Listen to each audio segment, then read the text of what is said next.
എൻ്റെ മോൾ എപ്പോഴും എന്നോട് ചോദിക്കുക, അമ്മ ഇത്ര പൊട്ടിക്കളിയാണോ?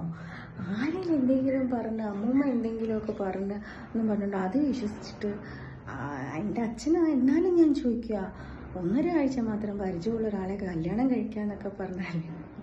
അപ്പം ഞാൻ അവളോട് പറയും, അതേ പൊന്നു വളർന്ന പോലെ അല്ല അമ്മ വളർന്നത്.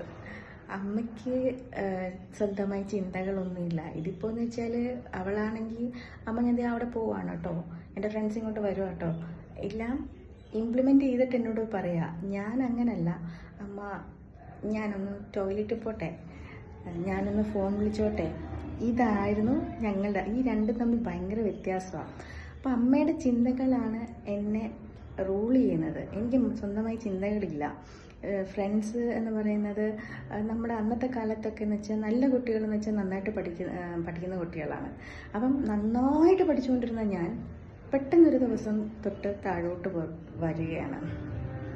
ഞാൻ പറഞ്ഞിട്ടുണ്ടല്ലോ എൻ്റെ അച്ചാമ്മയുടെ മരണം, അങ്ങനെ കുറച്ച് കാര്യങ്ങൾ എൻ്റെ ലൈഫിലുണ്ടായി.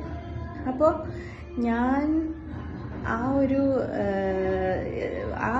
എൻ്റെ വളർച്ചയുടെ മുഖ്യ ഘട്ടത്തിൽ സംഭവിച്ച കുറേ എൻ്റേത് മാത്രമായ ഇമോഷണൽ ട്രോമാസ്, അതിൽ നിന്നുകൊണ്ടാണ് 21 വയസ്സായി എന്ന് പറഞ്ഞാലും കാര്യമില്ല, RCCയിലെ ട്രെയിനിയാന്ന് പറഞ്ഞാലും കാര്യമില്ല.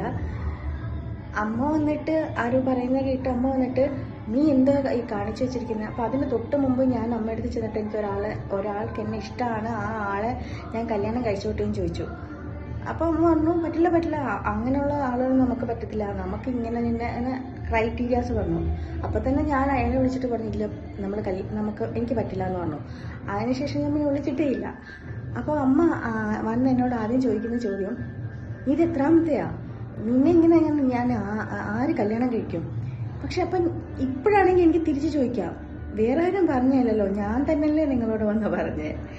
അപ്പം എനിക്ക് എക്കാലത്തും ഈ കൂട്ടുകുടുംബത്തിൽ ഞാനെന്നൊരു വ്യക്തി മാത്രമായിരുന്നു ഉഴപ്പി.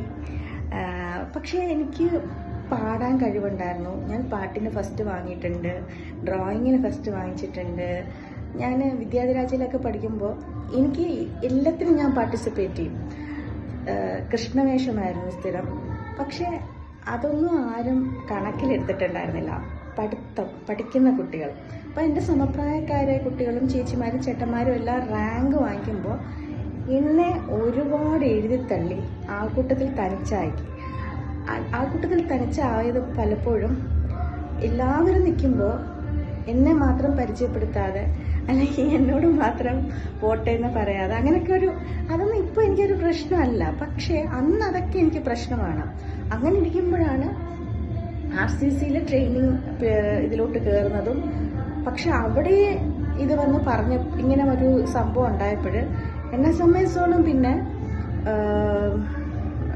എൻ്റെ അപമാനം, എനിക്ക് നേരിട്ട അപമാനം, അത്ര മാത്രമേ എനിക്ക് പിന്നെ ചിന്തയുള്ളൂ. അത്ര പക്വത അന്ന് എനിക്കുള്ളൂ. അതാണ് ഞാൻ എപ്പോഴും പറയുന്നത്. IQ EQ തമ്മിലൊരു ഡിഫറൻസ് എന്നിലൂടെ ഞാൻ കാണിച്ചു തരുന്നത്. കാരണം IQ ലെവൽ ഉയർന്നാലും നമ്മൾ PG കഴിയുന്നു, RCC പോലൊരു സ്ഥലത്ത് നമുക്ക് ട്രെയിനിങ് എടുക്കാൻ അവസരം കിട്ടുന്നു, ഇതൊക്കെ ആണെങ്കിലും ഇമോഷണൽ കോഷ്യൻ്റ് എനിക്ക് വളരെ കുറവാണ്. മനസ്സിലായില്ലേ? എനിക്കിപ്പോഴും ഓർമ്മയുണ്ട്, അവിടുത്തെ അമ്മ കല്യാണം കഴിച്ചു പോയി ഒരു സ്ഥലത്ത് അമ്മ എനിക്ക് വിളക്ക് തരുമ്പോൾ എനിക്ക് പെട്ടെന്ന് സങ്കടം വന്നു. കാരണം എനിക്ക് ഭയങ്കര പേടി വന്നു.